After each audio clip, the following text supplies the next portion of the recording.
We're fearlessly talking about the biggest stories that matter to you the most. Breaking news, John Calipari is finalizing a 5-year deal to become the Arkansas Razorbacks' next head coach, covering college sports like no one else. The biggest guests in sports. We now welcome in Hall of Famer Jim Calhoun. Such a pride I had, I came to connect. The legend, Tim Tebow, joins us. We'll run it back. I like it. The legend, Herschel Walker.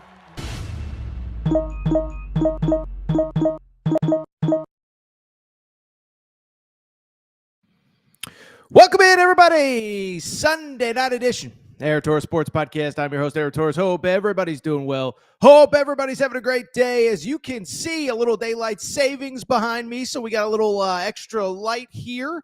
But bring it up because we got ourselves a busy weekend to react to. Final weekend of the regular season. Tickets have already been punched. It is that time of year, and man, oh man, do we have a lot to discuss. We're going to open.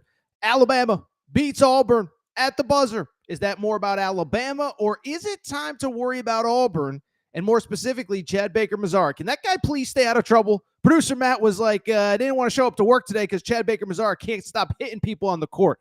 From there, we will go to the other big stories from Saturday. St. John's at the buzzer. Duke rolls. How about this? Kentucky. I found an advanced analytic that says Kentucky might be actually playing its best basketball right now, which is insane. Arkansas, I believe, has punched their ticket. We'll talk about everything that happened at Bud Walton Arena on Saturday. We'll hit on more bubble teams. I think Arkansas is off the bubble. What about Indiana? What about Georgia? What about Oklahoma? And then we will go ahead and wrap. NC State has officially opened. That's low-key a pretty big-time head coaching job. Just made the Final Four last year. We'll talk about that. And why one man, a friend of the Aaron Torres pod, I do believe, is probably a candidate to get that job. Before we get started, a couple quick reminders. One, people, make sure you're subscribed to Aaron Torres pod YouTube channel. It's March. You know, we have no idea when we're going to be going live, when we're going to be doing instant reactions. I just know it's going to be an insane few weeks, okay? Make sure you're subscribed. Put on the notifications. By the way, a little scheduling note for this week. We will do a Monday conference championship preview. Wednesday night, we'll react to all of the big bubble news, preview some of the big games on Thursday. Then Thursday and Friday, it's just chaos. And you know, we're going to have a bracket by this time next week. So make sure you're subscribed. Put on the notifications. We surpassed 51,000 subscribers. I think we can get to 60K before the end of March. We cannot do it without your support. By the way, also make sure to subscribe Apple, Spotify as well, wherever you get your podcast. Speaking of things that we can't do without the support of great friends and partners, it is March. It is that time of year, and there's nothing else to say. I want to thank our friends. I want to thank our partners. I want to thank BetUS and BetUS Sportsbook. Okay, so we worked with BetUS last year. It was a total blast. They are just the cream of the crop. They're the best of the best. Great people, great website. You know, great way to throw down a couple bucks on some of these games. And BetUS is with us again this March. They are taking us to San Antonio. We are fired up to be working with them. But more importantly, I am fired up because they have an unbelievable offer for listeners of the Aaron Torres pod. This is all you got to do, okay? Go to betus.com. First-time depositors. If you've never used the website before, how about this? They are giving you a 150% deposit match. So in other words, you put in $100, they're giving you $150 to play with for free. All you got to do is go to BetUS Sportsbook, sign up, use the promo code YouTube150, okay? But here's the best part. That isn't the only part of the deal. On top of giving you a 150% deposit match on your first deposit, if God forbid you actually lose it, and you won't because it's March and we're going to be handing out nothing but winners, they will then give you a 125% deposit match on your second deposit and 125% on your third deposit. So 150% on your first deposit, 125% on your second deposit, 125% on your third deposit. We love working with BetUS. They will be with us all March long into April through San Antonio, and we appreciate their support. With that said, it was a wild weekend in college hoops. There is no more time to waste, so let's go ahead and get to the topic of the day. I mean, we could start in a million different places. You know, we could start Durham, North Carolina. We could start with maybe Fayetteville with the big win there on the bubble. We could talk about NC State. But I want to start with just another awesome SEC game Another great rivalry game. I am, of course, talking about Alabama and Auburn, okay? So listen, 2 weeks ago, 3 weeks ago, they played as the number 1 and number 2 teams in the country. That wasn't what was at stake on Saturday, but there was a lot, frankly, at stake for both of these teams in their second matchup. Auburn, of course, had already clinched the number 1 seed and the outright SEC title thanks to a win last Saturday at Rupp Arena and a loss by Alabama to Tennessee. But still, they're coming off a loss to Texas A&M. They want to put their best foot forward. They need to play well going into the SEC tournament and the NCAA tournament as well. Alabama, of course, had lost 2 in a row. Now, certainly losing at Tennessee and Florida at home is not reason to panic, but you lose 2 in a row, 4 of 6, and you're battling for a number 1 seed. You lose this game, I don't think there's really a pathway other than maybe winning the SEC title to get that number 1 seed. Well, I'll tell you what, Alabama doesn't have to worry about it now. This was a crazy, crazy back and forth game. It was Alabama was in control. Then it was Auburn. Then it was Alabama. Then it was Auburn. It goes to overtime. A big Janai Broom 3 ties things up. We think for sure we're going to a second overtime. Instead, Alabama gets the ball back, 14 seconds left. LeBaron Philon hands the ball over to Mark Sears, and people, this is what happens. Sears, he just did it! Oh, are you serious? Mark Sears on the road with the winner for Alabama. Mark Sears at the buzzer calls game as Alabama. I'll say this, it was interesting because I was thinking about this. I didn't even realize until I went back and listened to the replay. Dick Vitale alongside Carl Ravitch and Jimmy Dykes were on the buzzer beater in Knoxville last week. They're on the buzzer beater at Auburn this week. We all love Dickie V. We all revere Dickie V. We are all so happy that Dickie V is back at the booth. And Dickie V brought the craziness to March with back-to-back buzzer beaters in buildings that he was in. But man, oh man, what a finish, and a lot to discuss out of this game. Listen, we'll get to the Alabama side of things in a minute. To me, though, I say this often, but oftentimes the more interesting story in a game like this, it is in the losing locker room, okay? And so with Alabama, we're going to discuss what it means for the 1 seed, this, that, the other thing, etc. But I do think there is a conversation that is happening right now with the Auburn Tigers. Auburn, of course, as I said, clinched the SEC regular season title last Saturday at Kentucky with the win against Kentucky, with the loss by Alabama. But they've now lost 2 straight. And I think there is a conversation happening in college basketball right now. Not that they're going to fall off the 1 line. I think even if they lose their SEC tournament opener, they might still be the number 1 overall seed. They will get a number 1 seed regardless. But it's about with 2 straight losses, is it possible that this team is regressing at the worst possible time?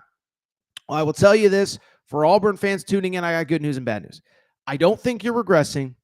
I do think you have a little bit of an issue, and it's that second leading scorer of yours that can't stop getting in trouble in the middle of games. First off, I'll tell you this. I want to defend Auburn for half a second. I don't believe it is panic time, code red. This whole season has been a sham. I'm sorry, I don't believe that, okay? First of all, you lost at the buzzer to a top 10 team that was a preseason top 5 team that might be a number 1 seed in the NCAA tournament, okay? You lost at the buzzer. The shot goes the other way. You're going into triple or double overtime against your rival at home. You probably find a way to win, okay?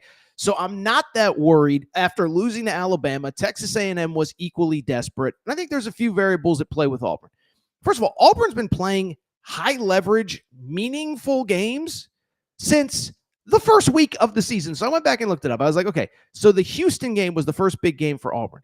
It was on November 4th, I believe, was the day of that game. It was the first Saturday of the season. You know how long ago it was? Ohio State hadn't even lost to Michigan in football when Auburn beat Houston, let alone gone on a national championship run. That's how long ago it was, and Auburn has basically been playing high-leverage games since then. Houston, right to Maui, 3 big games there. Come home, go to Duke, big game there. After Duke, you have Ohio State. After Ohio State, you have Purdue. After Purdue, you go right into league play in the best league we've ever seen. So they've been playing high-leverage games, and I don't think it's time to panic and say that this team is regressing. The other thing, also worth noting, not 100% right now. Denver Jones, They're probably their best perimeter guard, their best perimeter defender. I should say their best perimeter defender, not their best perimeter guard. He's been banged up, and he's tried to gut it out. He's tried to play through it. But listen, I think there's a lot of teams, especially these really good teams, that can use 4, 5, 6 days off just to kind of refresh and recharge at this time of the year. Auburn doesn't play again until Friday, okay?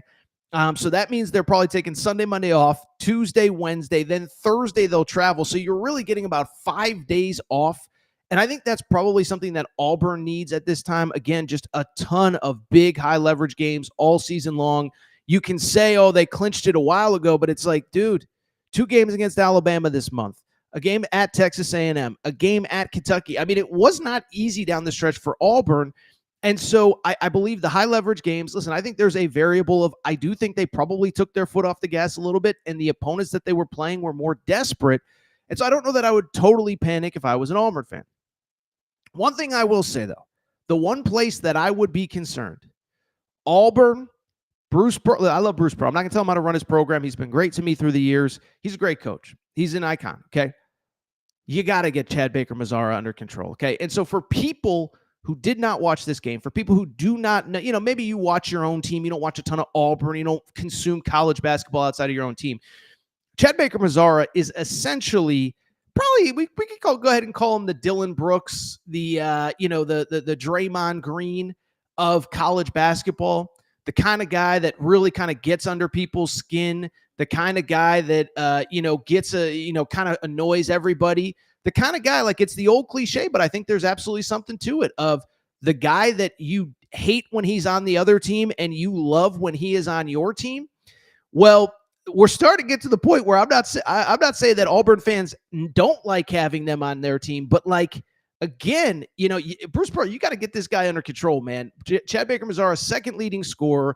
By the way, third on the team in minutes, fourth on the team in minutes. He plays a big role, but this is a player that if you follow college basketball, he's got a little bit of trouble here over the last couple of years, okay? If you go back to last year's NCAA tournament, remember, Auburn entered the tournament red hot, won the SEC tournament.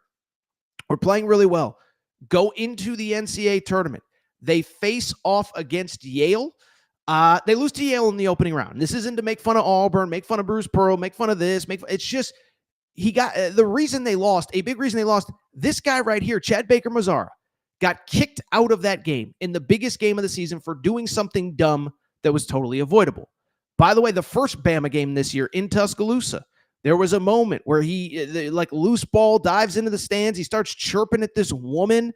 Now, I found out after the fact, I think the woman's father is like one of the biggest boosters at Alabama, but the point being, chirping with fans has to be pulled back. And then on Saturday, what we saw, listen, I think even most Auburn fans would say it was just totally unacceptable. If you did not watch this game, if you missed this game, what you need to know is pretty simple, is that it was a back and forth game, physical game. I get it. And Auburn fans, some would tell you, like, listen, there was a couple plays, couple cheap shots on Chad Baker-Mazara. Okay, I get it. He had his hand stepped on. Okay.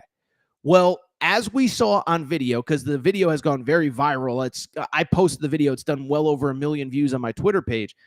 Chad Baker-Mazara, in a fit of anger, going up for a rebound. He doesn't even go up for a rebound. He just stands behind Chris Youngblood from Alabama and gives him a shoulder, an elbow to the back of his head, like a hard elbow. Producer Matt, thank you for pulling that picture up, because you can see this is a full, a full whatever.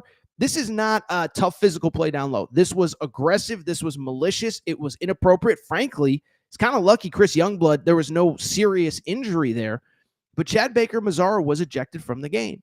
And so as you can see, Producer Matt, you can keep the tweet up. It's good. As you can see, this is what I tweeted after that incident. I said, quote, I've loved watching Auburn all year, and I've been a defender of Chad Baker-Mazara, but this picture in the lower left-hand corner is wildly inappropriate and unnecessary. And so, first of all, I want to clarify what that tweet means, because I had a lot of Alabama fans like, wow, Torres, you're a real scumbag defending him. When I say I've defended Chad Baker-Mazara, what I mean by that is that basically I have basically acknowledged that the good of the energy that he brings to Auburn outweighs the bad, where he's a little bit of a loose cannon. Let's call it what it is, okay? And so that's what I mean when I say that I've defended him. It's not I've defended every behavior. It's I've defended the fact that he's kind of the emotional leader of that team, and they kind of feed off his energy when it's positive, but it's also getting to be too negative. And so to me, plain and simple, they got to get this guy under control, because this is now a lot of big games, a lot of cheap shots, as many people have commented in the comment section too. Not like this kid's a 19-year-old freshman that's trying to figure things out. 25-year-old sixth-year senior, born in 2000. There's a lot of guys at his age that are working at Enterprise right now, and he's playing college basketball. And it's like, you got to be smarter than that. And I do worry a little bit for Auburn. I don't worry about the team. I don't worry about matchups. But listen, the margin for error in the NCAA tournament is so thin. One bad play, one bad this, one bad that. You get ejected in a tournament game. We saw last year how quickly it can flip. And so I don't know what the answer is. I trust Bruce Pearl. I trust that staff. They're great at what they do. I'll be real. This might be controversial. It might sound dumb. If I was Auburn, if I was that staff, I'd suspend him for the SEC tournament opener. I would tell him, hey, listen, man, enough is enough. You can play on the edge. You cannot go over the edge. And we just can't let you be out there doing whatever you want to do at any given time. And if you lose that SEC tournament opener, you lose that SEC tournament opener. You have to, at some point, not just let this dude do whatever he wants and skate by with it. Getting ejected from the game simply isn't enough. By the way, producer Matt, who's an Auburn alum that is excited to be in San Antonio because he is hoping to see his Tigers there, just DM me privately, said he agrees. Auburn fans are saying that this guy needs to be suspended for a game. We're not saying he's a bad human being. I don't know him personally. I'm sure he's a great guy. But on the court, he doesn't go up to the line. He crosses it too often, and I think it could cost Auburn. And so to me, listen, I'll be real. I'd rather it cost me a game in the SEC tournament that you might win anyway. You're probably going to play either Ole Miss or Arkansas. You just destroyed Ole Miss 2 or 3 weeks ago. Now, Arkansas might be a little bit of a different deal, but even if you play Arkansas, you're going to be playing them on a third game in 3 days for a team that has 7 healthy players, okay? Suspend them. Let them know that that's not acceptable, because to me, that's the thing that can hold them back. It's not talent. It's not coaching. It's not depth. It's not size. It's not scoring. Is this guy going to get ejected at the worst possible time? And that is my biggest concern for Auburn right now. I don't know what else there really is to say. You got to be better. Just got to, like that old cliche on Twitter when it's like, you need be better. It's like, no, Chad Baker-Mazar, just be better, dude. Just don't be a jerk, okay? You can play physical and tough without being a jerk, and too often he's been a jerk. Really quickly, couple other notes. First of all, I should probably wrap this the Auburn conversation talking a little bit about Alabama. Listen, I think the Alabama conversation has been a little bit overblown over the last couple weeks. Again, I'm not going to freak out because they lost at the buzzer to Tennessee at a game that they largely dominated. I'm not going to do it. I'm sorry. I'm just not. But at the same time, you did need a win to get some momentum. You lose at the buzzer to Tennessee in a game that you were largely in control of. You lose at home to Florida on Senior Day. You needed some positive momentum, and they got it. I heard Nate Oates was on the Field 68 on Saturday night. Listened to a little bit of his interview. He just said, I didn't think we were playing hard enough. We weren't running the floor. We weren't getting the loose balls. We got out rebounded by 15 or whatever it was against Florida. And so I never believed they were as bad as people thought, but I did believe that they were probably on the outside looking in of a number 1 seed if they lost this game. And so to me, listen, I as crazy as it sounds, and this is going to sound weird, I still think that the 4th number 1 seed is up for grabs. We've talked about it before. Auburn, Houston, and Duke, I believe, have locked up those 3 number 1 seeds. And then the 4th one comes down to really the 3 SEC teams in the Big Ten, Michigan State. I'll be real. Michigan State is quietly lurking in the weeds, 2nd most quad 1 wins behind Auburn. But I do believe probably, in my opinion, it will come down to Florida versus Alabama if both teams have success at the SEC tournament. Now, what's cool is if you've seen the bracket, Florida's the 2 seed, Alabama's the 3 seed, which means they could meet in the semifinals if they both win. Alabama would be scheduled to play likely Kentucky. And then who would the other? Florida would play. I don't even remember. It doesn't really matter. The point that I'm trying to make is that I do think that game might end up resulting in who is the final number 1. Now, listen, Tennessee beats Auburn. in Nashville, goes to the SEC championship game, maybe wins the SEC title. They're probably number one. Michigan State, I think it's possible, but again, that Big Ten championship game ends 10 minutes before the bracket comes out, and they'd probably need to win the Big Ten championship to seriously be in consideration. So to me, probably not going to be them. Alabama would not surprise me. If they get that fourth number one. But again, I think it comes down to them in Florida. And I think they play, or I hope they play. No disrespect to anybody in their bracket, but it'd be awesome to see them on Saturday afternoon in Nashville. But they are slotted to play in the semis. Two quick other kind of crazy results before we get to some big picture stuff. Kentucky quietly maybe playing their best basketball. Arkansas clinches a bid. We'll talk some bubble. Let's just get to some other results. Okay, so first of all, Alabama beating Auburn at the buzzer. Not the only buzzer beater that we had throughout the weekend. Producer Matt, let me ask you a question. St. John's, Marquette, they were tied in overtime, just like Auburn and Alabama. And I got to ask you, how did that one end? With a chance to win it. They have no timeouts. It's going to be this guy right here. This is R.J. Lewis's game to win. The likely Big East Player of the Year. He pulls from distance. Missed it. Russ with a rebound. Taken away. Will turn out to fall. St. John's at the buzzer. In overtime to get their 18th Big East win of the season before they head to the Garden for the So St. John's, just like Alabama, wins at the buzzer in overtime. Listen, we're not going to spend too. We've said everything there is to say about St. John's. It's the best story in college basketball. I don't know if I'm going to give out official National Player of the Year, National Coach of the Year, whatever. Rick Pitino's the National Coach of the Year. I mean, we're talking about a team that right now 27-4 heading into the Big East tournament. And what's crazy about this team, they just get more confident every game. And the cliche of like just refuse to lose kind of feels like kind of a worn out, conversation. That is St. John's. They just refuse. There's been so many games this year where they've been up, or they've been down 10, 12, 15 points, and they just always find a way to win. They do it at Marquette. I'll tell you this. I think St. John's, they're going to be at Madison Square Garden, Big East tournament. It feels like the only way for them to cap this season is with a Big East tournament championship. They will face the winner in round 2 of Marquette and Xavier in the opening round.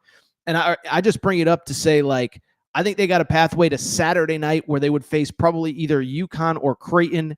A combined 3-1 against Creighton. Creighton, they did lose to in Omaha by 1, basically at the buzzer, and that was in like late December, early January. I think St. John's is I think they're running the table. I think they're going to be the 2 seed in the East. Listen, we know how the selection committee does this. They can say they don't worry about matchups and this and that. They want Duke as the 1, St. John's as the 2, Pitino versus Duke, whatever it would be, 30-plus years after the greatest game ever played. The game would be in Jersey, in Newark. I'm telling you, I think they end up as the number 2 seed in the East. I wouldn't be stunned if we got a St. John's Duke game to go to a Final Four. They don't lose. They just don't lose. They just always find a way. Don't tell me it's the conference. Don't tell me it's this. Don't tell me it's that. They are the most fearless team. They never give up. They never panic. They never worry. I think they're winning. I hate to spoil Monday's show. I think they're winning the Big East tournament, and I think they're rolling. By the way, let me just say this really quick. You know what they got? They got that Big Rick energy, baby. That's right. They got that Big Rick energy. Make sure, by the way, you're following our Torres on SJU account. Torres on SJU. We got the Big Rick energy tees. We actually sold a bunch over the weekend, so we appreciate your support. If you want to get yours, though, you can do so at aarontorresonline.com/merchandise. One other big picture result. We'll take a quick commercial break. We'll come back. The big picture result is it's Duke, Carolina. And I didn't give out any official Bet US best bets, but I will tell you on Friday's show, I did say, I was like, I think North Carolina, I think they're going to make it interesting. I like them to cover at home. Tell you what, they did make it interesting for about 26, 27 minutes. They were down 1 at the half. They led by as many as 6 in the second half. And then Duke just went on a run. Okay, I believe the score. Let me look this up because I have it in my notes here. They were up 59-53 in the second half. Duke outscores them 29-10 on their own home court from there. Duke rolls to another victory. Final score in that one, 82-69. Listen, at this point, there's nothing else to say about Duke either, and that's why I lumped them in with St. John's, is because There's nothing else to say about Duke. They're awesome. Listen, if you want to argue the ACC sucks, I'm not going to fight you on it. What I will also say is when you literally destroy everybody, you deserve credit. 13-point win here, 33-point win over Wake Forest, 35-point win over Florida State, 37-point win over Miami, 28-point win over Virginia. I mean, they're beating everybody by 30-plus points. And listen, this is cliche, but I believe it to be true. Basically, they get everybody's best shot, and they haven't had a letdown. Remember when we had Bruce Pearl on the show about, 5-6 weeks ago, and he said the greatest thing about my team is so far we haven't had a letdown. Now, to Bruce Pearl's credit, he said the letdown's coming at some point, but we haven't had it yet. It's like Duke, every single game, you just wonder, is this the game? Do they show up? Are they ready? This team's this team's that, and they just keep beating everybody. So listen, Duke's locked up a 1 seed. They're going to be the overwhelming favorite at the ACC tournament. Interesting draw. We'll talk bubble later. Listen, for North Carolina, this was a crushing loss for more than one reason. One, from the bubble side of things, as we know, 1 quad 1 win right now. I don't know if that's going to be enough. Now, I said on Friday's show, I stand by it. I believe they should be given the benefit of the doubt because of the insane out-of-conference schedule played. How about this?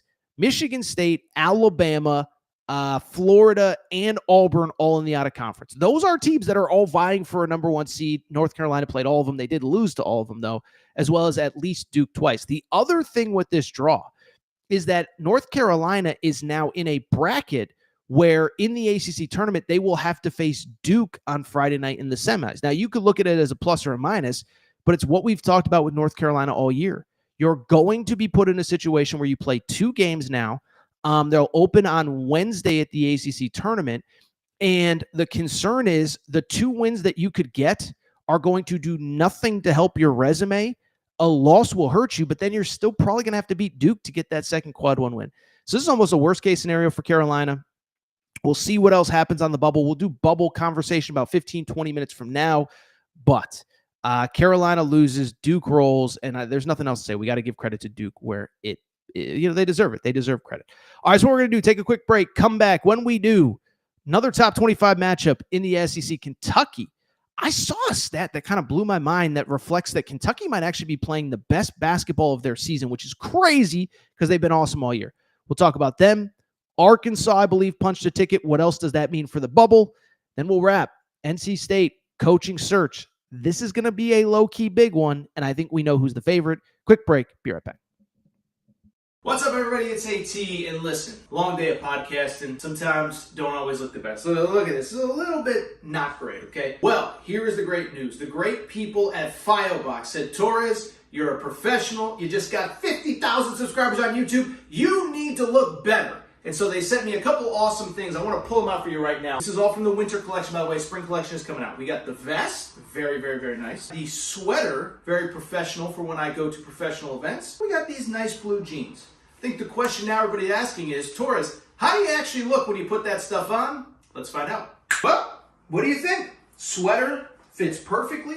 Great for all occasions. When I go to games, when I go out to a dinner, warm weather, cool weather, it's perfect. Speaking of perfect, these jeans are phenomenal. Great for games, great for social events. Oh, by the way, a little bit stretchy if those New Year's resolutions aren't going on as planned.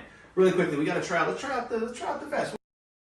It fits perfectly, not a surprise. So here's the deal. If you want to look as good as Torres, this is what I need you to do. I need you to go to Fioboc.com. That's F-I-O-B-O-C. Fioboc.com. And here's the best part. For listeners to the Aaron Torres pod, you get 20% off with code Torres20 at checkout. We also put a referral link in all of our YouTube videos. Thank you to Fioboc. By the way, make sure you're following them on social media at Fioboc. Thank you to Fioboc. You want to look as good as Torres, check them out. Again, promo code Torres. All right, everybody. I'm back. Good to be back. So, want to keep the conversation going, but nobody just said that we are supposed to be doing a drawing for when we hit 50K. I said we get some people some Collie Puffs. Well, I'll tell you what. I'm going to call Collie Puffs corporate headquarters. We are going to get a listener of this show a box of Collie Puffs. You have my word. The big question is, it's March. Many of you are tuning in for the first time. You're sitting there wondering, what are Collie Puffs? Well, I'll tell you what. They are our friend. They are our partner. And I got to tell you a little bit about Collie Puffs, okay? So like I just said, it's March. You're sitting on the couch. You're watching a lot of, by the way, if you haven't started watching, you're going to be watching a lot of college basketball here over the next month, okay? Well, I bring it up because as you sit on that couch, you're sitting there wondering, I need to eat something healthy, snack on something that is both healthy but delicious as well. And people, that's where Collie Puffs comes in, okay? I've told you about them. Family-owned company, not far from where I live. The owner, Joey, is a huge sports fan. And basically, Rams season ticket holder, I say it all the time. But listen, he was sitting there on the couch one day watching football, watching basketball. He's an East Coast guy, maybe watching the Mets a little bit. And he basically sat there and said, I need something that is both healthy but delicious as well, something that I would like, something that my kids would like. He came up, my friends, with Collie Puffs and colliepuffs.com. Okay, so Collie Puffs, baked, not fried, avocado oil, no grease, healthy ingredients. But here's the best part. Not only are they healthy, they taste freaking delicious as well.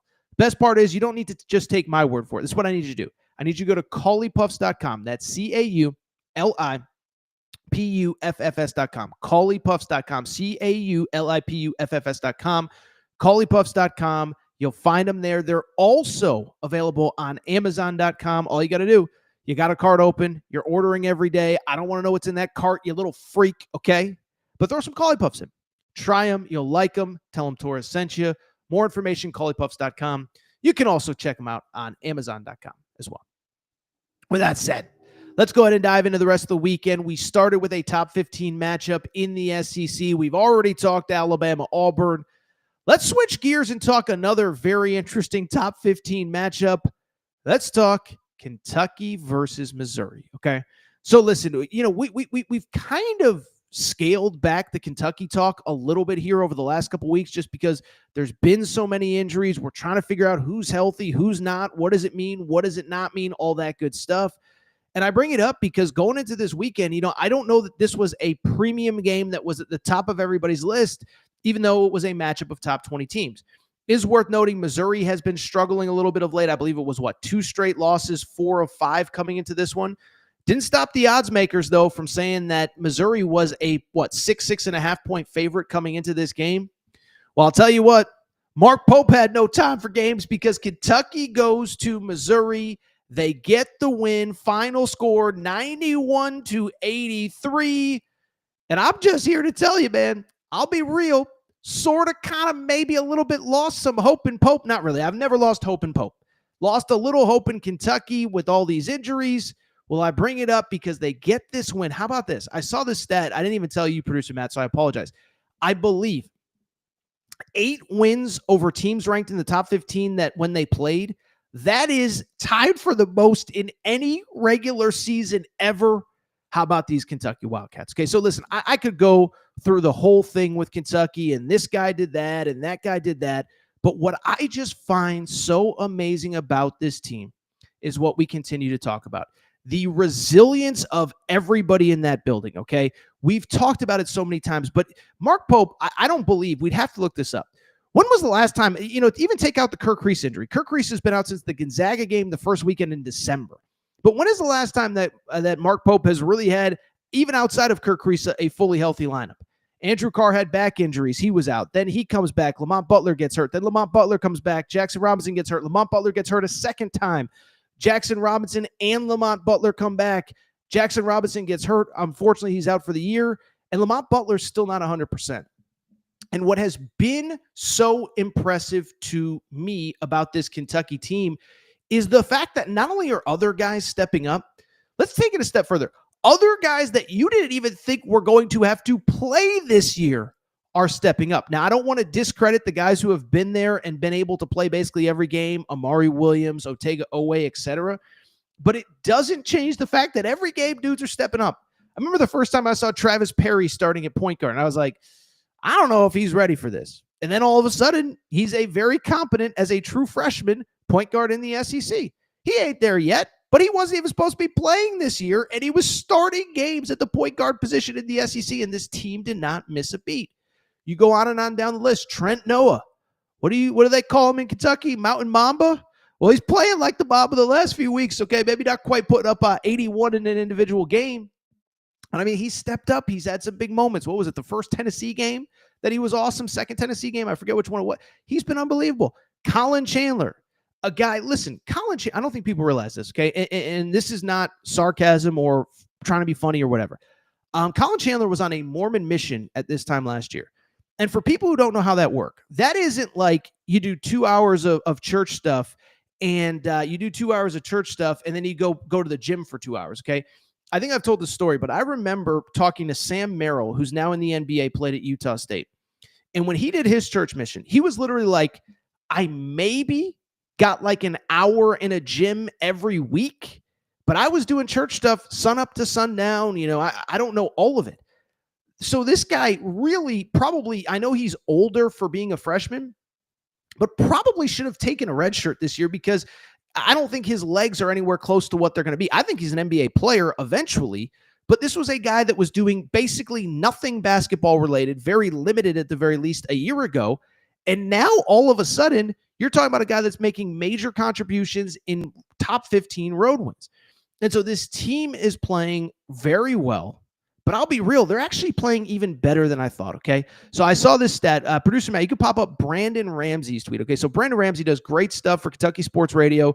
Torres used to work for KSR back in the day. Still love all the people there. Brandon Ramsey put out this tweet. It kind of blew my mind, okay? He says, quote, Kentucky is playing their best basketball of the year heading into the NCAA tournament, into tournament play, which includes the SEC tournament. Since February 8th, the Cats have been the 8th best team in the country, according to Bart Torvik. During that span, the offensive and defensive efficiency rankings are 16th and 15th, respectively. So for people who don't follow all of the advanced analytics, I'll be honest, it's even a little bit much for me, and it's my job to cover this stuff. Bart Torvik is one of the analytics sites, and the one thing that they do that's really cool, you can, and on the Ion College Basketball podcast, they joke about this all the time, but you can sort data from a certain point, right? So it's easy to say Auburn's the best team in the country or Duke's the best team in the country. But what about over the last month? How is Auburn compared to the first month versus the last month? How is, BYU is a team that is clearly a different team now than it was back in November. And so what Brandon Ramsey is saying is from February 8th on, Kentucky is playing like a top 10 team in the country. One, that's shocking because they've lost a million guys to a million different injuries. But two, when you actually peel back the layers, and two, by the way, it's shocking because, again, they were awesome at full strength. We know the resume at full strength. Beat Gonzaga. Beat Duke. Beat Gonzaga. I know they weren't technically at full strength for Texas A&M. Beat them. Beat Florida at basically full strength. Went back and forth with Alabama. So you thought that they were playing in an elite level early, but the truth was they were actually struggling defensively at the time. They were just putting up so much points that it didn't matter. And so the February 8th date is actually very interesting to me because if you know the season of Kentucky, they lose at home to Arkansas on February 1st. Then remember, it was the following game they go to Ole Miss and they give up 90-plus points. And I remember we did a late-night reaction to that one because it was just like, oh, this is kind of a fork-in-the-road moment for Kentucky.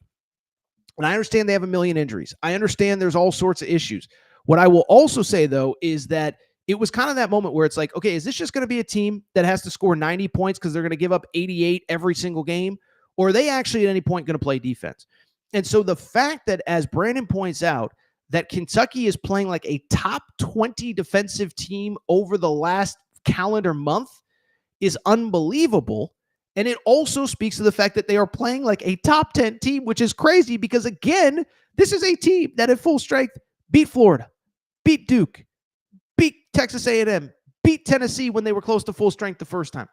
It is just, I don't think they were close to full strength. Kentucky fans don't get mad at me, but you get the point.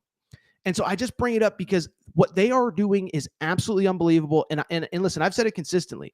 Mark Pope, I think he's done his best coaching over the last month. It's easy to sit there and say, well, you beat Duke. That means something. It does. It absolutely means something. You beat Florida. Of course that means something. But the fact that he is doing it with so many different lineups, with so many guys in and out, so many guys healthy and not healthy, every game, listen, I talked to enough coaches to know it's not just games. It's practice. Who's healthy today? Who's not? I mean, you know how hard it is to every day at practice not really know who's going to be good to go and who isn't? Or there's 2 or 3 guys that every day are a little bit more questionable. I think he's doing an unbelievable job. And the crazy part is the stats basically reflect what Bart Torvik says, what Brandon Ramsey says. You go back and look, again, from February 8th on. So I was actually a little bit surprised by this because, you get caught up in so many different things over the course of a season. But since that February 8th game, I find this to be very interesting. Last 9 games, they are 6-3 overall. Now, I know that doesn't sound great, but one, it's the SEC. Two, you talk about a team of those 3 losses, 2 of them were to Auburn at home, Alabama on the road. 2 of the top 2 or 3 teams in the country, they were pretty close to full strength. You were nothing near there. Now, they did have the loss to Texas. That one's not looking great. But listen, if I'm going to defend Arkansas after the South Carolina game, if I'm going to defend Florida after they lost to Georgia, can't blame Kentucky for having an off night against Texas in a game that they were in control of until about the 2-minute mark in that game, 3-minute mark, whatever it was. So credit to Mark Pope. They've been unbelievable. Again, 6 of their last 9 in the toughest SEC we've ever seen. At Missouri, a win. At Oklahoma, a win. A second win over Tennessee. It's just unbelievable. And I can't believe I'm saying this, but is it possible they're playing their best basketball? We're about to find out. By the way, we're going to find out as well when they go to the SEC tournament. They will play the winner of Georgia and Oklahoma, 2 teams that are actually both playing very well. And if they win, they will get the Alabama Crimson Tide, a team that has already beaten them twice. So we'll see. But I just got to give Mark Pope so much credit because I think he is doing just an unbelievable job with this group. Producer Matches, monitor the questions. We'll get to some of them at the end of the show. I see the chat is humming. Great live crowd. We appreciate everybody's support here on a Sunday night. Let's keep it going because Kentucky gets the top 25 win. They're feeling good heading into the SEC tournament. You know who else is feeling good heading into the SEC tournament? The Arkansas Razorbacks, okay? So listen, it's certainly been an adventurous year for the Arkansas Razorbacks. We've talked about them time and time again. Yes, I was very critical with that 0-5 start. Yes, I said some things that I regret. No, I'm not going to pretend like I didn't say them. But this team, and we talked about it after the South Carolina loss last week. We talked about it after the Vandy win on Tuesday or Wednesday night, whenever it was. This team quietly themselves has been playing really good basketball since February 1st, which was the date of the Kentucky game. Coming into Saturday, they were 6-4 overall. Now that doesn't look great, but again, remember who they beat. They won at Kentucky, won at Texas, beat Missouri. Actually, they beat Texas at home for a second time this season. Beat Missouri, beat Vanderbilt on the road. Vanderbilt was playing like the best team not the best, but they were playing like one of the best teams in the SEC at that point. And so I really thought the Vandy win kind of put them in a pretty good spot. But Mississippi State, I felt like if you win this one, you're going to make the NCAA tournament. Well, it wasn't always pretty. They had a huge lead, blew the whole thing, but find a way to win a late DJ Wagner three-pointer. Arkansas wins 93-92. We did some reaction to it after the game on Saturday, but we got to dive in even deeper. I've heard some interesting sound, but before we get to that sound, I just got one question. Can anything stop the Big Pig invasion? Can anything stop the Big Pig invasion? That's right. Get your tees, AaronTorresOnline.com/merchandise. Shared the tees in the reaction video on Saturday, by the way. A lot of people were like, Torres, you must have a lot of those to sell. Listen, I'm just fired up because I believe with this win, the Big Pig invasion is officially NCAA tournament bound. Arkansas actually opens with South Carolina on Wednesday to open the SEC tournament. I don't think they're going to lose, but even if they do, I believe that they are in. This has been an unbelievable turnaround. So let's go ahead and dive in. First of all, listen, just so much credit to this Arkansas team and everything that they've done. And we just talked about the schedule overall. But you look at this team, you look at what they've done, and I do believe it has, in fact, clinched an NCAA tournament bid. Okay. And listen, I know what people are going to say in the comments. Torres, they're 19-12 overall. They're on the bubble. Listen, I've been saying it for 2 weeks, okay? The bubble is not only what you have done, it is relative to what everybody else has done as well. And so I just bring it up because if you look at the bubble and you look at what Arkansas has done, look at everybody else compared to Arkansas. Right now, Arkansas, has 5 quad 1 wins, okay?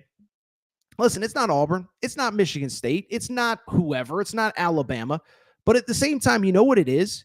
It's better than literally anybody else on the bubble, basically. We've talked about North Carolina, 1 Q1 win. We've talked about Xavier, 1 Q1 win. This matters right now for the Arkansas Razorbacks. This matters right now relative to the competition. It's not only what they are doing, it's what everybody else is doing. 19-12 with 5 quad 1 wins, 0 Q3 losses, 0 Q4 losses. That matters. And so I believe that Arkansas has officially clinched an NCAA tournament bid.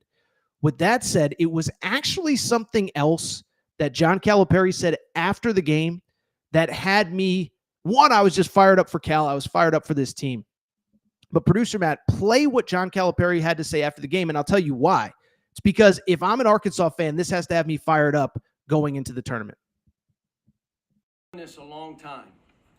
All right, I've coached and I've had teams overcome stuff, but nothing like this.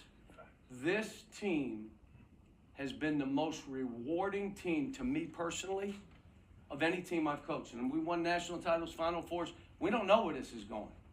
We don't know. We hit a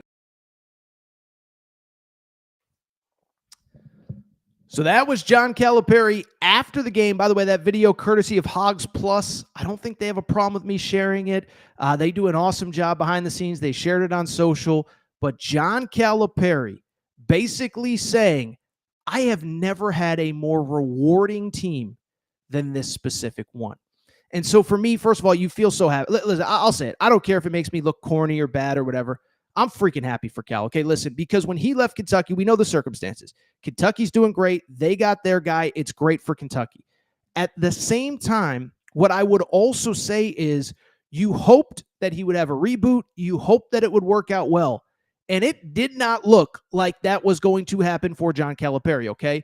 And so I just bring it up because for him to have this mid-season, late-season renaissance, doing it his way as this team has kind of dealt with injury after injury after injury after injury, what else is there to say? So it is a great story, and I'll tell you this, if you're an Arkansas fan, you have to be fired up about this way the team is playing right now because you look at this team. I'm just telling you, if you can beat Vandy, you can beat anybody. If you can beat Mississippi State, you can beat anybody. That sounds corny, but again, who are the losses to over the last month? Take out the South Carolina game. Everybody's allowed one bad game. Everybody else at Auburn, at Texas A&M, etc. So if you are an Arkansas fan, you should be so fired up, and I believe that you should just feel good about where you are going into the NCAA tournament. I think you're in. By the way, do me a favor, just go beat South Carolina so we can end this madness. And I'll say this, you beat South Carolina, you play Ole Miss in the second round. I actually like that matchup for you.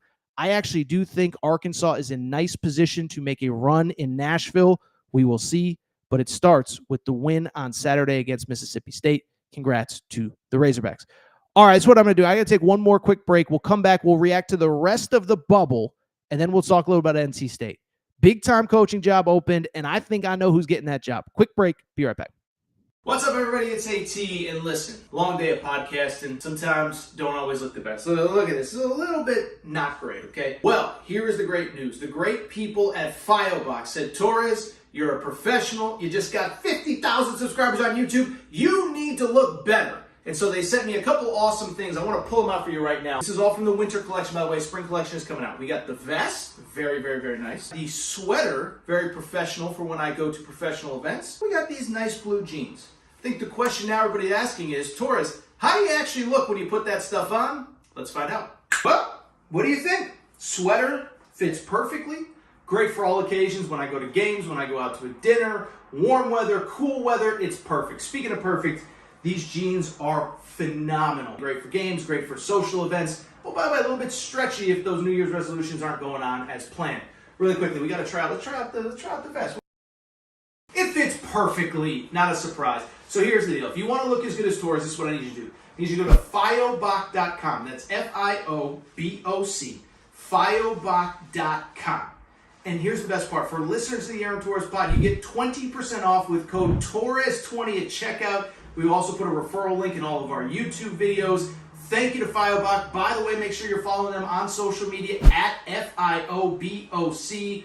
Thank you to Fioboc. You want to look as good as Torres, check them out. Again, promo code Torres. All right, everybody. I'm back. Good to be back. Good to be back. Final segment-ish of the show. So good to be back. By the way, Torres needs a haircut. I know what I'm doing on Monday other than previewing conference tournaments. let's go ahead and put a bow on the show. I do want to start with some bubble stuff. Now, let's just talk about the winners, maybe a touch of the losers. But let's talk bubble. First of all, we did just mention Arkansas, but for people who are kind of just tuning in for the bubble stuff, don't think there's any doubt Arkansas was the biggest winner on Saturday. Listen, I said it. I don't think you had to beat Mississippi State to make the NCAA tournament, but I'll tell you what, it certainly does not hurt. As we said, 5 quad 1 wins. No, I think this is an important part too with Arkansas, and I maybe made it a little bit understated in the last segment. 0. Well, excuse me, Jacob West with the correction of Torres. 6 quad 1 wins now. Georgia has turned into a quad 1 win for us. So listen, 6 quad 1 wins. I'm just here to tell you, look at the rest of the resumes. I know I just said it. North Carolina, 1 quad 1 win. Xavier, 1 quad 1 win. And I've defended Carolina. We know that Torres is a believer in Sean Miller, but we have to judge these teams not only on what they've done, but on what everybody else has done. And so to me, they're in, okay? The other thing really quick, and I mentioned this, but 0 Q3, 0 Q4 losses. That matters. 0 bad losses. There's a couple you'd like back. South Carolina you'd like back. LSU you'd like back. But those are not terrible losses in the computers. So Arkansas, I believe, has clinched a bid. Like I said, just beat South Carolina so everybody will shut up. First of all, too many national media members. I'm not naming names because I don't go after other people. They just don't understand the quad system. I saw 3 or 4 people Arkansas still got work to do in Nashville. I mean, unless the committee is literally going to make an unprecedented move, no, they don't. 6 quad 1 wins, 0 Q3, 0 Q4 losses. I think that they're in. I think that they're fine. Like I said, in a perfect world, just beat South Carolina so there's no ifs, ands, or buts. And I'll tell you this, you beat South Carolina. I actually like the matchup with Ole Miss. Arkansas played Ole Miss tough in Fayetteville early in the season. That was with Boogie Flan. That was with Adu Thero. But just bring it up to very simply say that I think Arkansas actually is in very good shape. I think the ticket is punched. Now it's just about seeding. By the way, Arkansas fans, do not ask me about how high you can get on the seed line. That is one thing that I am not an expert on, but you keep winning, good things are going to happen. Really quickly, I'd be remiss. The other obvious big winner of the bubble this weekend, another program that was certainly under fire throughout the season, another program that it felt like was completely going sideways in the middle of the year, another program, by the way, that actually things got so sideways they decided to make a coaching change. That's the Indiana Hoosiers, okay? So Indiana is one of the wildest stories we've ever seen. They're at home against Ohio State. They get the 66-60 win. And it's wild, okay? Because first of all, the history there, Mike Woodson, now the sitting head coach for however long Indiana's season goes on. But his senior day when he was a player was against Ohio State. This was his final home game at Assembly Hall, final regular season game as Indiana's head coach, and he gets the win. And I'll tell you, I think it really puts Indiana in good shape. First of all, kind of crazy. You go back to when Mike Woodson resigned. Listen, it was dark, and I'm not even sitting here saying it was the wrong decision for the school to basically make him resign, right? So he unofficially resigns right before the Michigan game. They lose to Michigan that Saturday. They fall to 14-10 overall. Well, since they fall to 14-10, they are 5-2. A win at Michigan State. Michigan State, by the way, just clinched the Big Ten regular season title by 3 games. They went 17-3 in the regular season. One of those losses was at home to Indiana. Indiana also beat Purdue at home. Remember, that was the famous Matt Painter, I need to tell you how to run your program speech.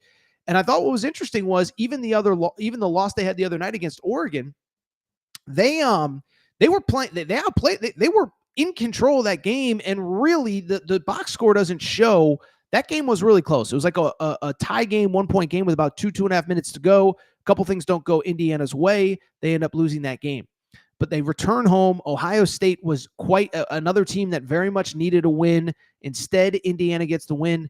I think they're in. The other good thing for Indiana, and we kind of talked about the reverse of this with North Carolina, how basically North Carolina has no real opportunities to get a good win at the ACC tournament until they play Duke, and good luck beating Duke in the semis. The good news for Indiana is that Indiana now, they open with Oregon on Thursday afternoon, the first game in the, I guess it would be the quarterfinals, whatever. I guess it would be the quarterfinals. No, it wouldn't be the quarterfinals.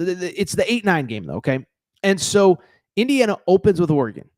That's a team that they nearly just beat in Eugene. Now, the game is in Indianapolis. By the way, it's worth noting it's a noon tip-off, maybe even an 11 a.m. tip-off Eastern time, local time. Oregon's flying from the West Coast. And so that feels like a big deal because, one, if you win that game, I think you got to feel great. But two, how about this? Even if you win that game, you're playing Michigan State, a team that you've already beaten this season.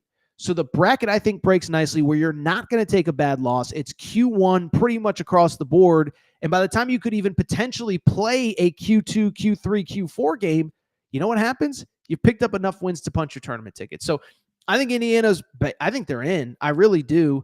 They're sitting there like Arkansas. They're at 19-12 overall. No Q3 losses, no Q4 losses. They have 5 quad 1 wins as opposed to Arkansas, which has 4. I think Indiana's got to feel really good. Ohio State, by the way, I don't fully understand. I guess I do because they have a lot of quad 1 wins, but they're 17-14 overall. I think Ohio State is on the outside looking in, barring a big run at the Big Ten tournament. Other winners worth noting, Xavier's looking really good right now. Now, Xavier's the interesting one because Xavier is kind of the opposite of Indiana and Arkansas. They don't have a ton of great wins. 1 Q1 win. To their credit, they've played really well down the stretch. I believe it's either 7 or 8 straight games to end Big East play. But a couple things on Xavier. One, they do open on Thursday at the Big East tournament or Wednesday. It might even be a Wednesday game. And they play Marquette in the 4-5 game. And so if I was Xavier, I'd go ahead and take care of business against Marquette. I think if you win against Marquette, that punches your ticket into the NCAA tournament. If you lose, I think you're probably in okay shape, but then you open up the door for what we talked about it on Friday's show, what they call the old, what do they call them? The old bid stealers. The team that isn't projected to win the ACC, the Big Ten, the Mountain West, the whatever that does and steals a bid. We saw it last year with NC State, which we're going to talk about in a minute. We saw it at some other places as well. So I think Xavier's in okay shape, needed to win, gets the win. Credit to them. Producer Matt, I forget if I had you put the other SEC teams on besides Arkansas, but I'll tell you this, Georgia, or we'll start with Oklahoma. We'll start with Oklahoma, but Oklahoma, credit where it's due. Porter Moser, for people who do not know, I think if he missed the tournament, he might have been out. Well, I bring it up. They get the 76-72 win over the Texas Longhorns, hated rival. They get the victory. Porter Moser, I think he went to the suit to try and change the energy around the program. He looks like a maitre d' at like an Olive Garden or something like that. He wears the black suit, I think, with a black tie and black jacket.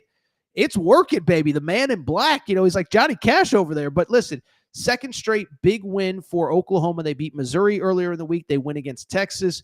And I'll give them a little bit of credit because outside of those 2 wins, they played Kentucky really tough at home. Remember, that was the game that Otega Owe hit the buzzer beater. And then Ole Miss basically hit a buzzer beater to beat them as well. So I just bring it up because, in my opinion, Oklahoma should feel pretty good. The other thing that Oklahoma has that a lot of teams don't have, they have some really good wins out of conference. Now, admittedly, Arizona was not playing the way that they are right now, and I know Arizona's struggling a little bit, but they beat Arizona in the Bahamas. They beat Louisville in the Bahamas, who officially finished at 18-2 in ACC play. They took care of business against Michigan on a neutral court, and they have some decent wins in the SEC. At Arkansas, Mississippi State at home, Missouri, and Texas. I know that they're 6-12 in the SEC. I get it. And if they don't get in, you can't feel bad for a team that finished with a 33% win percentage in league play. But I got to give credit where it's due. They won the 2 games that they absolutely needed to at the end. I think they're in pretty good shape. I'll tell you this, could certainly help. They opened the SEC tournament with Georgia. By the way, we got to give Georgia credit, man. Mike White went from mediocre Mike White to Mike White-Krzyzewski over the last couple weeks because 4 straight wins for Georgia. They get the victory. Just an unbelievable run for them. It started with that win over Florida. They're playing really well. They close with a win over Vanderbilt. I thought that Georgia was probably in regardless of that game, but it certainly doesn't help. They're 20-11, 8-10 in the SEC. They don't have a ton of great out-of-conference wins, but they have the very notable one against St. John's that continues to get better and better. And of their 4 wins late, 3 of them are against potential tournament teams, at Texas, Florida at home, Vandy at home. I think that they're in. I'll say this, Vandy, we talked about them a few weeks ago. After they beat Missouri last Sunday, I said, they won last Saturday. We talked about it on Sunday. And I said, I think Vandy's in no matter what.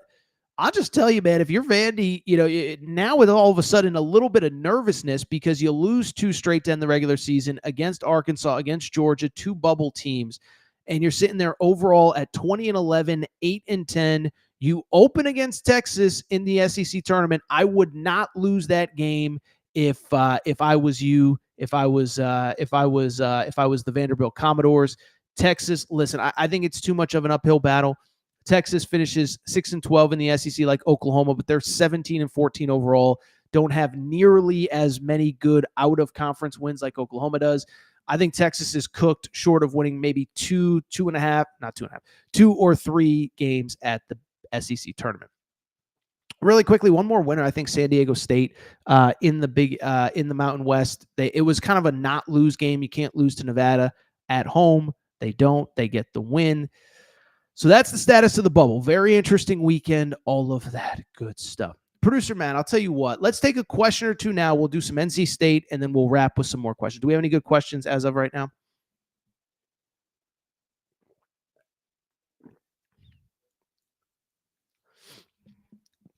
Jennifer Taylor says, I'm worried that SEC teams will be so beat up after the season, the tough season, and tourney, they will run out of steam in the dance.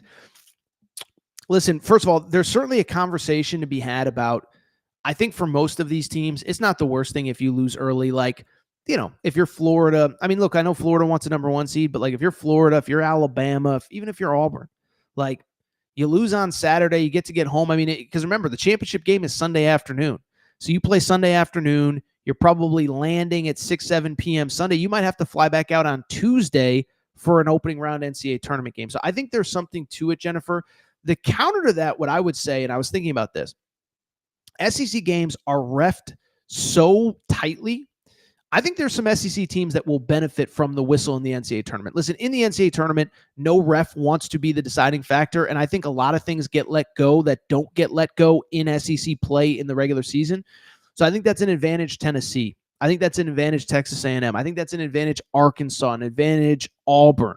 The really physical teams that just beat you up. You think about remember 2 years ago, Tennessee played Duke in the second round, and Tennessee was like, it was basically like assault every time the ball went on the rim, and Duke fans were complaining, and I think even Billis spoke out about it, and it's like, that's just how Tennessee plays every single game. So I think there could be some advantage for these SEC teams come tournament time because of the way the games are officiated. We'll take one more, producer Matt. We'll get to NC State after that. If Arkansas and others get better than a 6 seed after how they have played this year, sans SEC tournament, that will solidify the NCAA is #rigged. Well, listen, I don't think Arkansas, if Arkansas were to get a 6 seed, it would mean that they basically probably won the SEC tournament, which would mean that they beat not only South Carolina, Ole Miss, Auburn, and then, they'd probably have to pick up 2 more wins after that to get a 6 seed. But again, part of it is, and here's the thing, sometimes I'm I think the net sometimes is a little bit of a scam. The problem is the SEC was so good in the out of conference, it's kind of hard to argue that it's anything other than legit. Look at the SEC results out of conference. Kentucky beat Duke and Gonzaga out of conference. They beat Duke and Gonzaga out of conference. Okay. Listen, Arkansas, you can criticize them, but they got the win against Michigan. Oklahoma, we mentioned, beat Louisville, Arizona, Michigan. You look at some of these other teams. Auburn beat everybody. They beat Iowa State. They beat Michigan State. They beat, you go on. They beat North Carolina. They beat Purdue. Auburn beat everybody. Auburn beat Houston. Alabama beat Houston. Alabama beat Illinois. Alabama beat Creighton. Georgia, producer Matt just brought up, Georgia, who we don't even think about, beat St. John's. St. John's, I think, is going to end up as a 2 seed, 3 at worst. So it's like, I am generally like, let the little guy in. It's a conspiracy theory that we're putting in all these big schools, but the big schools did what they had to do in the out of conference. And as the mathematicians will tell you, SEC teams are going to end up finishing 500 in SEC play. And so it's like, to me, it's just, I just don't know what else the committee is supposed to do. Now, listen, the other crazy part about the SEC, all these teams, when they kind of needed to win games, did. Like Georgia was done, and then they won 4 in a row. Arkansas was 0-5, and then do the math. What they finished 8-10 in the SEC? They went 8-5 down the stretch. 3 of the losses were to top 10 teams. It's like, what are we supposed to do? Not acknowledge that they won at Kentucky, that they beat Missouri, that they beat, they swept Texas, so I think there's the out of conference portion of it, but then also all these teams that we kind of wrote off, because I'll tell you, like 2 weeks ago, I was like, Oklahoma's not getting in, Georgia's not getting in, Arkansas has to basically win on out. They all kind of did what they needed to do. And so, 6 seed, 7 seed, I don't know, but to their credit, they kind of did what they needed to do. All right, really quickly, we're going to take some more questions here in half a second. I do want to wrap with what is actually kind of a legitimately big coaching job that opened up on, Sunday morning, as NC State fired Kevin Keatts and has now started its coaching search. Now, a couple very interesting things here. One, part of the reason this decision was made. Now, remember, all 18 teams don't go to the ACC tournament, and all 18 teams in the Big Ten do not go to the Big Ten tournament. So, first of all, I hate this. I think it's anti-college basketball. What do we say about college basketball? Every team has a shot in March. So I hate that team 16, 17, 18 aren't getting to go to the Big Ten tournament or the ACC tournament. But at the same time, the team was not bad. By the way, NC State lost to Miami on the final day of the regular season. And so they finished the season. This is the NC State Wolfpack. They finished the season tied. Well, they finished alone in 16th place, 12-19 overall. You lose to a Miami team that has been playing for an interim head coach for 3 months now. It's a bad way to end, and Kevin Keatts is officially out. Now, the other noteworthy thing, and I don't know North Carolina State fans know this, kind of wild that he gets fired a year after a Final Four run. It's easy to forget this now. Final Four last year, UConn beat Purdue.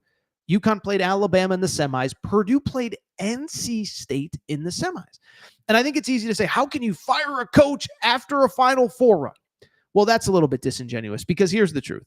They played on Tuesday of the ACC tournament. In other words, when the ACC only had 15 teams, they finished either 12th, 13th, 14th, or 15th in the ACC last year. They end up winning 5 games in 5 days at the ACC tournament. And then after that, ended up winning 4 games in the NCAA tournament as an 11 seed. And so it was an incredible run, but there was never a moment that you were like, oh, like it wasn't like one of those things where like they had a lot of injuries, or they got hot at the right time.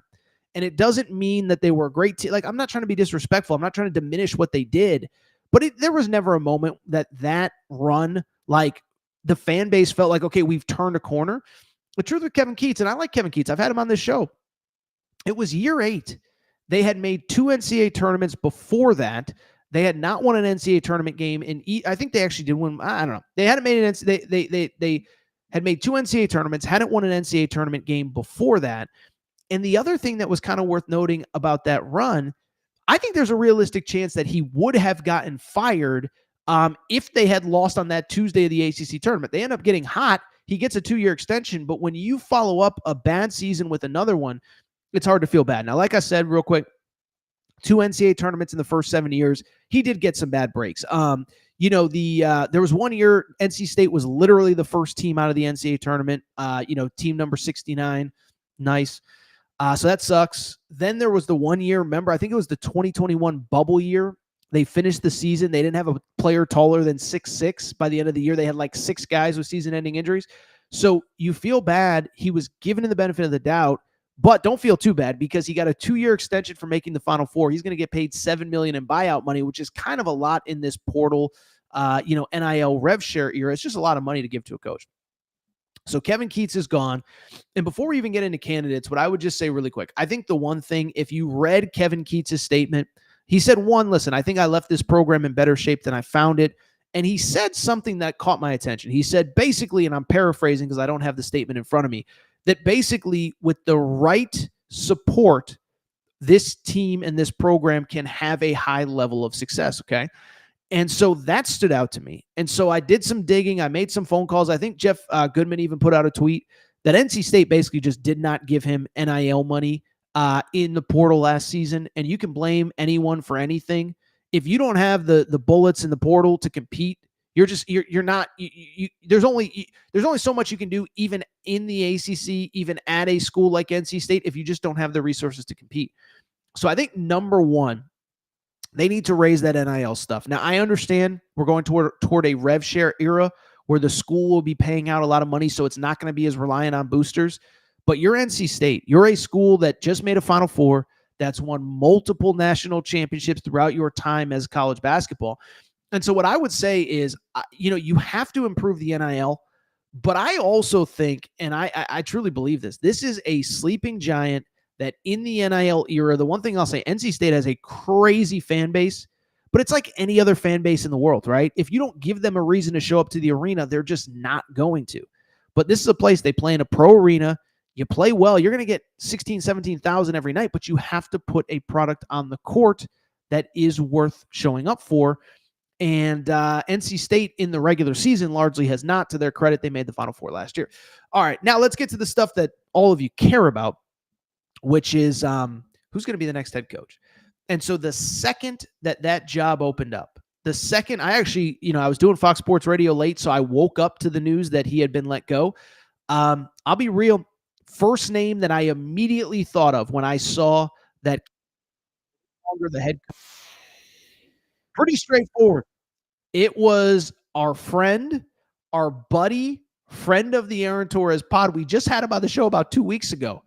It was Will Wade, okay? And so a couple things on Will Wade, and this is not anything that he said publicly, but I've been basically told behind the scenes, not by him, that last year was year one at McNeese State. He really wasn't looking to move. He basically felt like, look, I got left, high and dry by LSU, and we can argue whatever. But basically, he's like, I got left high and dry by LSU. McNeese gave me a shot. I'm not going to bounce after 1 year. They make the tournament last year, but I think this year he was going to be more willing to listen to opportunities. And there's been kind of a couple jobs that I've had earmarked for him. And not, I for the record, did not talk about jobs necessarily, individual jobs with him on the podcast, although we'll get to some comments from him in a minute. But then two, I will also say, I think that some of the jobs that have opened, I didn't think really were the right fit for him. Miami was the obvious one. They clearly targeted Jay Lucas early. He gets that job. He's actually already on campus. I saw that. Florida State, I don't know that Florida State's going to have the financial commitment that is needed. But it's interesting because 2 years in a row, we've had Will Wade on the podcast, and I've asked him. I've talked about other jobs, about other opportunities.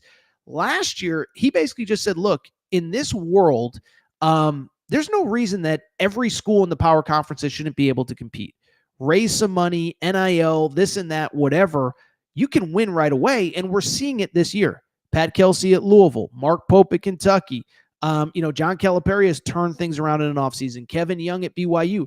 So it can be done. And so Will Wade was basically just like, it can be done. Now the question is, will it? And so it's funny because I actually, when we had him on the show, I asked him, I said, point blank, what are you looking for in your next head coaching job? We asked Will Wade. This is what he had to say. Is there anything specific, if you were to seriously consider leaving McNeese, that you need to look for? Yeah, I mean, look, I've moved around a lot. I'd like to, when I leave here, if I leave here, I'd like to go somewhere where I can stay 10 or 12 years. Sure. You're still a young guy. That's not that long. I know, if I don't wear out my welcome. 10 or 12 years. I mean, look, I've got it. 70s, man. I've got it so good here with our school president and with our athletic director that, that makes a huge, huge difference. I've had it where, those guys are not as supportive of you. And I've had it where those guys are very supportive of you at various spots that I've been. And I've never had better or more support from both than I have here. And it makes a world of difference. We get a lot of the credit for turning it around. There's a whole team that turned this thing around. It's not just me. It's not just us, our staff. Like, there's a lot of people that went into making this thing work. And so, early on in my career, I probably thought I could just do all that myself and I'd just be a force of nature and we'd figure it out and, whatever it may be. I now have a much clearer understanding of everything that it takes to really, really win at the highest level that you need to win at. And so that's something that I evaluate because, I mean, look, I mean, reality is at McNeese, we're better than a lot of power conference teams right now. You go look at KenPom, we're ahead of at least a dozen of them right now, more than that. So I mean, So that was Will Wade. By the way, that was also Torres with a haircut, but that's another conversation for another day. Will Wade talking about what he's looking for in a next job. And I think, first of all, it's interesting. He has built McNeese into a little bit of a destination. What he also said was, listen, this is a league that historically has been not only like obviously a one-bid league, but also that the Southland is historically a league that you win that league, you're playing in Dayton in the 16, on 16 game. And so in other words, there's a ceiling at that job. I think he's willing to listen. I mentioned that I had a couple jobs earmarked for him that kind of made sense. I think this is the one for NC State, okay? Because for NC State, listen, the fan base is there. I believe the finances are there, but you have to get that in line. But he is a guy that I believe could step in on day one and have immediate success. One, the ACC ain't very good, okay? We know how bad it is. It's really trending towards potentially 3 bids in this NCAA tournament. But you have the history, you have the fan support. We believe financially you'll be okay. And 2, sometimes I just look at it and I just sit there and say, like, who is the guy that nobody else wants to get the job? And you could say whatever you want about Will Wade, how it ended at LSU, whatever. Guy won the SEC regular season title at LSU, okay? And it wasn't that long ago. Also made multiple NCAA tournaments at LSU. And that's the guy that I believe, if you're UNC, if you're Duke, you want nothing to do with Will Wade at that job because he's at the very least, he's going to make your life hell. It's going to be competitive. You're playing that team twice. That's just not something that you want to have to deal with twice a year in your own state, all of that. So Will Wade to me would be the no doubt about it number one call. The other name that seems to be linked a lot to the NC State job, Ryan Odom. He's been everywhere. He was the coach at UMBC, remember? At UMBC when they beat Virginia in 2019, stays at UMBC, ends up going to Utah State last year or 3 years ago, makes the NCAA tournament. Now he's at VCU. VCU's very good, but they're kind of one of those teams that might not make the tournament if they don't win their conference tournament. They're like 26-5 overall, but they don't have any real great wins on the resume. So I just bring it up because he's a logical next guy. He's won at multiple stops. I think that he would be good. Also, for people who are history buffs, his dad, Dave Odom, was, of course, the head coach at Wake Forest when they had Tim Duncan, all that. So he's very familiar with that area. He's in Virginia already. By the way, one other thing about Will Wade, he was at VCU before as well. So, has coached in that ACC kind of footprint at Virginia as well as, the SEC footprint as well. So Ryan Odom's probably the other one that makes the most sense. Now, Ryan Odom, I think, is probably the favorite to get the Virginia job. Virginia, of course, Tony Bennett resigned before the season. They're looking for a new head coach. So we'll see if he has the pick of the two, if he's the favorite of the two, whatever. Beyond those two, I think it gets pretty slim pretty quick. One thing I will say, if somehow, and I think it's trending towards Indiana not really pursuing Chris Beard, I think you give Chris Beard a phone call. If you're Chris Beard, would you rather coach in the ACC with the way the ACC is, or would you rather coach in the SEC with the way the SEC is? I'd at least give Chris Beard a call. I'd give the Chris Jans types a call. Mississippi State's a tough place to win in the SEC. A couple other names, Tony Skinn, who of course is at George Mason right now. George Mason is awesome, along with VCU, the best team in the best team in the A10. And so, I think the job opened up. I'll be real. I'm not, I'm not pining for Will Wade. I don't care where he goes. If he stays at McNeese, that's fine with me. I'll still go visit him at McNeese because I love those casinos down there in Lake Charles, Louisiana. Okay. But I'm just saying he just feels like the guy that makes the most sense. Now, it's on NC State. You have to step up NIL. You have to be ready to compete. But I think it's kind of interesting because 2 things. One, the ACC is so down. I think the ACC is getting a huge infusion of coaching talent.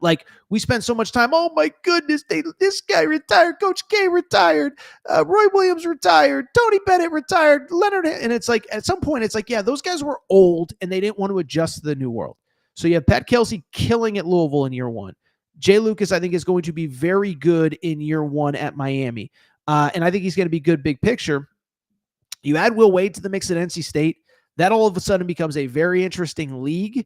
And I think there's a lot of schools that all of a sudden have a lot of upside. I don't think you're looking at 3 bids in the NCAA tournament going forward. By the way, since I criticize North Carolina all the time, I think getting their kind of behind the scenes stuff in order with the GM position, I think will do them well.